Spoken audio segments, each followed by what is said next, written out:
القوى السياسية المشاركة في الحكومة، وبالرغم من اعترافها بأن الحزم الاقتصادي ستطال المواطن بشيء من الرهق إلا أنها تراها ضرورة لتعافي الاقتصاد.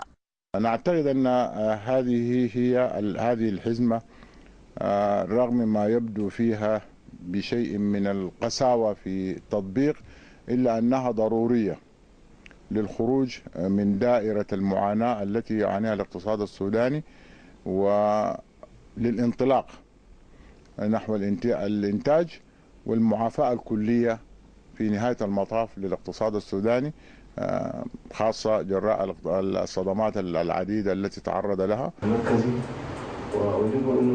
أحزاب الوحدة الوطنية في اجتماعها لمناقشة القرارات الاقتصادية التي أصبحت في حيز التنفيذ توافق بينها على أن تراعي السياسات الاقتصادية وتزيل الظلال السالبة التي ستقع على المواطن السوداني. الوضع الاقتصادي في البلاد ينبغي أن يرتقي بما يخدم المواطن، وإذا كذلك توافقوا في اجتماع مشترك على أن تكون هناك معالجات تراعي الوطن اقتصاديا وتلبي وتعالج الآثار السالبة التي حترمي بظلالها على المواطن، فيما يلي تخفيف العبء من هذه الآثار وفيما يلي المسيرة الاقتصادية عامة. نظرة أكثر بعدا من مجرد تخفيف حدة الإجراءات الاقتصادية، حيث دعا مشاركون في الحكومة إلى إيجاد مخارج للآثار المترتبة على تنفيذ حزم الإصلاح الاقتصادي عبر مؤتمر اقتصادي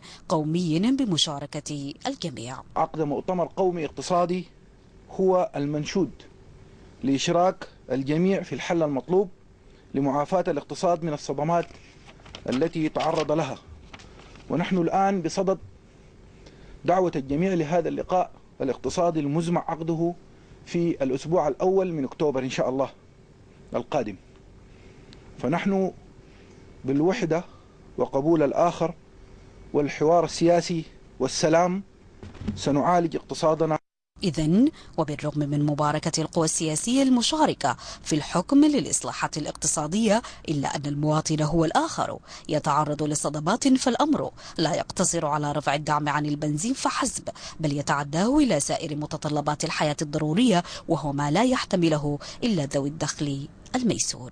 سيد يعقوب، الشروق، الخرطوم.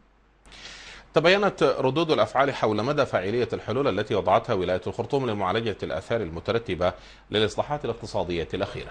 وفي الوقت الذي أشار فيه خبراء اقتصاديون إلى أن الدعم المقدم للأسر الفقيرة لا يغطي معظم الشرائح الضعيفة، اعتبر مواطنون أنه لا جدوى من انعكاس الإصلاحات الاقتصادية على حياتهم المعيشية.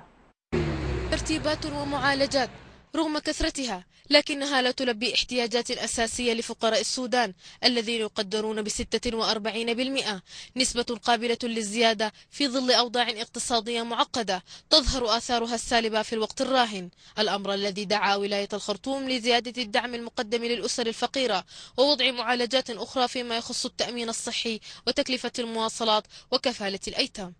ولذلك حددوا هم دعم 500 ألف أسرة على مستوى القطر كله.